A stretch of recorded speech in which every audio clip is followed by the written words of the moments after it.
My name is Celeste Ainsley. I'm a caregiver at a senior living center, and I've never believed that love had to be dressed in silk or served on silver platters to be real. When my fiancé and I decided to hold our wedding in the nursing home where my grandmother lives, we didn't expect applause. But we also didn't expect to be mocked by my own mother and sister. They rolled their eyes, whispered behind my back, and called it a despair wedding. They thought it was beneath them, beneath our family name. But they came anyway, just in time to see the moment that changed everything. The moment someone recorded a piece of that day, and the internet made up its mind. Suddenly, the laughter turned to silence. Their judgment turned into panic, and they begged me, literally begged me, to take it down. But by then, it was no longer just a video. It had become the truth they couldn't hide from. Graham proposed to me on the rooftop of his firehouse, right after his shift ended. There were no candles, no violinists, no grand gestures, just the two of us and the early morning sun breaking over Boston. I said yes before he could even finish asking. A few weeks later, my mother Vivian invited me to brunch at a sleek French bistro downtown. As expected, my sister Cambria was already seated, tapping away on her phone with a latte untouched in front of her. Vivian cut straight to it. I've already spoken to the coordinator at Blanchard Estate. It's the most sought-after venue this season. I've tentatively booked it under your name, just in case. I blinked. You did what? It's a favor. You'll thank me later. She smiled tightly. Cambria finally looked up and added, Blanchard's aesthetic is clean and expensive. Perfect for my feed. I let out a slow breath. Mom, we haven't decided on a venue yet. Vivian waved her hand. There's nothing to decide. This is your wedding. It needs to reflect a certain standard. Our standard. By the time the conversation ended, my head was spinning. I couldn't get a word in without being trampled by their vision of what my wedding was supposed to look like. That evening, as Graham and I sat on our worn-in couch sharing takeout, I finally said it out loud. I want to have the wedding at Havenbrook. Graham looked up. You mean, at the nursing home? I nodded. Grandma Eleanor can't travel anymore. Her health's been declining. If we wait for a perfect venue, she might not be able to come at all. He didn't hesitate. Then we're doing it at Havenbrook. That was the moment everything changed. It was a quiet choice, one made out of love. But it would send waves through our family, ripples strong enough to fracture us, and eventually, to reveal who we truly were. We told them at Sunday brunch, the kind of family meal where smiles are staged and truths are dressed in pearls. I'm sorry, I said, my voice clear but calm. But we've decided. We're having the wedding at Havenbrook, where Grandma Eleanor lives. Vivian set her mimosa down a little too hard. You're not serious. Cambria looked up, blinking like she misheard. At a nursing home? That's not even ironic cute. It's just tragic. I could already feel the tightness building in my chest, but I kept my expression neutral. We want Grandma to be there. That matters more than a trending location. Vivian leaned in, lowering her voice like she was discussing a family scandal. Do you have any idea how that will reflect on us? On me? I've already sent feelers out to colleagues. There were expectations. Then you'll have to adjust them, I said. This is our wedding. Cambria scoffed. Do you realize how this will look online? I can't post anything from a place that smells like bleach and canned peas. You don't have to post anything, Graham cut in, calm but firm. This wedding isn't for followers, it's for family. Neither of them responded. We finished the meal in silence, tension clinging to the air like static. Later that week, I visited Havenbrook to speak with the director. Martha, a kind woman with smile lines deepened by years of warmth, lit up when I told her what we wanted. A wedding here? She said. That's a beautiful idea. We've had a few over the years. It means so much to the residents. Especially one, I said quietly. Martha nodded, then hesitated. I do need to mention something. Have you spoken with Dr. Reyes about your grandmother's condition? I froze. Not in detail. Why? There's been a recent update. He should tell you himself, but it's serious. I swallowed hard. the room suddenly colder. That night, I sat by Eleanor's bed as she played a few soft notes on her old piano. I told her everything: our plan, the resistance, the hope. She touched my cheek. You always had your priorities straight. I wanted to believe that. But in that moment, all I could feel was the weight of the decision and the storm it was about to bring. The morning of our wedding at Havenbrook began quietly. The sun rose slowly, casting golden light over the courtyard. The wisteria vines swayed gently above the pergola, and residents peeked through their windows with anticipation. Nurses bustled around with purpose, but there was a calm, reverent energy in the air, like the day itself knew it was sacred. Inside one of the guest rooms, I stood before the mirror in my grandmother's wedding dress. It was ivory lace and satin, slightly yellowed by time, with delicate pearl buttons down the back. It didn't sparkle, but it glowed in its own way. It held stories, generations. "You look like you stepped out of a novel," Lana whispered behind me, adjusting the hem. "She says I'm her exact size at 24. I smiled. "That might be a stretch." There was a knock at the door. Jason's mother peeked in. "Celeste! My goodness! Do I look ridiculous?" She placed her hand to her chest. "You look like someone who knows exactly who she is. Are they here?" She nodded. "Vivian and Cambria just arrived. They're dressed well." Code 4, out of place. When I walked into the main lounge, I gasped. The space had been transformed. Soft oranda fabric floated from the ceiling, wildflowers filled handmade vases, and sunlight poured through the windows. Jason's fellow firefighters lined the aisle in their dress uniforms. Residents sat with corsages and pocket squares, smiling as though it were their own granddaughter getting married. And there, front row, center, sat Grandma Eleanor in a sky-blue dress, her hair styled, her eyes alive with joy. She waved gently. I swallowed a wave of emotion. Jason's father took my arm. "From this day forward, you're our daughter too." As we walked down the aisle, I caught sight of Vivian and Cambria. Both were stone-faced, seated stiffly in luxury labels. They didn't belong, not because they weren't family, but because they hadn't chosen to be present in spirit. The ceremony was simple and sacred. The chaplain from Havenbrook spoke of legacy and love that transcends appearance. Jason's vows made several guests tear up. "You see people for who they are, not what they show. That's why I knew I wanted to marry you." We exchanged rings. We kissed. The room burst into applause. During the photo session, a staff member called for the Hartwell family to gather. Jason, Eleanor, and I took our places. Vivian and Cambria hesitated before joining, standing slightly apart. As the photographer raised his camera, I heard Vivian mutter, "This is humiliating." Cambria added under her breath, "My followers would roast me alive if I posted this." I tightened my grip on Jason's hand, but said nothing. I didn't need to. Then Eleanor slowly rose from her chair and took my hand. "I'm so happy I lived to see this," she said softly, but loud enough that everyone nearby could hear. There was a pause, then a few sniffles, then tears. Not just from me. Even some of the staff cried. One of Jason's friends, Mike, had filmed the moment on his phone. He turned to me, moved. "That was beautiful. May I post it?" I looked at Eleanor. She smiled at me through glassy eyes. "Yes," I whispered. "Let them see what love really looks like." And in that moment, I wasn't just a bride. I was a granddaughter, a woman who had chosen presence over perfection, and the world was about to witness it. The morning after our wedding, sunlight poured into the apartment like a gentle exhale.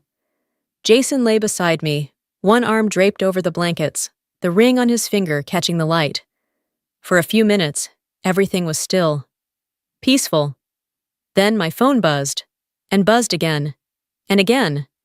I reached for it with one hand, still half asleep, and stared at the flood of notifications. 23 unread messages, several missed calls, and a barrage of alerts from every app I had. The first message was from Lana. "Celeste, check YouTube. It's gone viral, like, viral. Confused, I opened the link she'd sent. It led to Mike's video, the one he'd taken during our ceremony. The thumbnail was a still frame of me hugging Grandma Eleanor in her blue dress, both of us with tears in our eyes. Title: The Most Beautiful Wedding I've Ever Seen, Held in a Nursing Home for Love. Views: 412,000 and climbing. I tapped play. The video started with the family photo. Cambria's voice cut through the soft music like a knife. If I post this, people will think it's a charity case. Vivian followed, her voice tight. This is beyond embarrassing. Then it shifted. The camera zoomed in as Eleanor took my hand and whispered, "I'm so happy I lived to see this." The silence in the footage, right after she spoke, felt sacred. The comments section was a flood of emotion.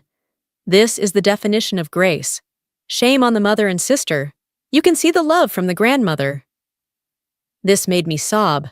The bride chose what mattered: respect. Who needs chandeliers when you have a heart like that? Scrolling further, I realized the story had been picked up by 2 local news outlets. One had posted a follow-up, "A love that shamed vanity, a family's unexpected viral moment." Jason walked in rubbing his eyes, his t-shirt wrinkled. "You okay?" "Our wedding," I said slowly.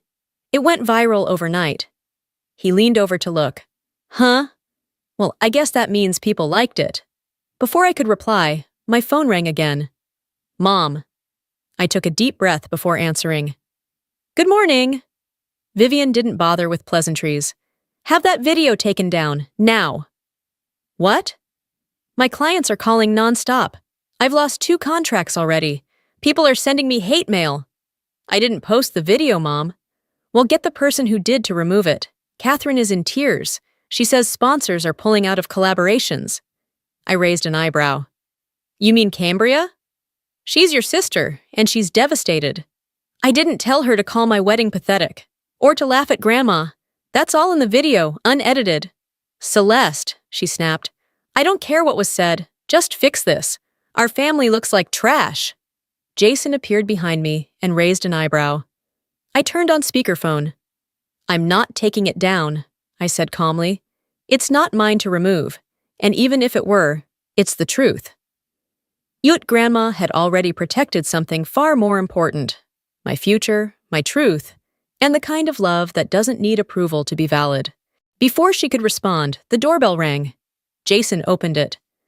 Vivian and Cambria stood there, disheveled, unpolished, nothing like their usual curated selves. Cambria's mascara was smeared, eyes red. Vivian's hands trembled as she stepped into the living room. "You have to stop this," Cambria begged. "My brand's collapsing. I've lost 3 deals since breakfast. Please, just take the video down." "I can't," I said softly. "It's out there. People saw what you said, what you meant." "It wasn't supposed to be public," Cambria cried. "It wasn't supposed to be said," Jason replied. His voice was calm, but firm. "That was your choice. Now the world sees it." And then, another call, unknown number. I answered, my voice dry. "Mrs. Celeste West?" a deep voice asked. "Yes?" "This is Jonathan Quinn. I'm the attorney for Eleanor Byrne. She contacted me last night, right after your ceremony. She insisted on making changes to her will." I froze. "Her will?" "She passed peacefully in her sleep early this morning, but she made sure the changes were official. I'd prefer to go over the full details in person, but I can say this now. You, Celeste, have been named as the primary heir to her estate." The room fell silent. Vivian stumbled back into the armchair. Cambria stared at me as if she'd seen a ghost. Jason stepped forward, standing beside me. "And the rest of her estate?" I asked, my throat tightening. "She established a foundation, a fund for special moments, weddings, family events, held inside elder care facilities. You've been named as its executive director." I couldn't speak. "I'm heading to Havenbrook this afternoon," Mr. Quinn added. "If you're available, I'll explain everything." I looked around the room.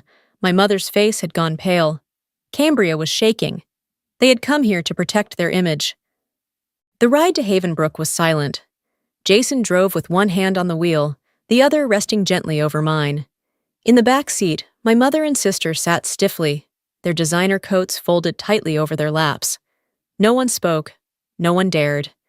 When we arrived, Dr. Reyes was already waiting in the front lobby.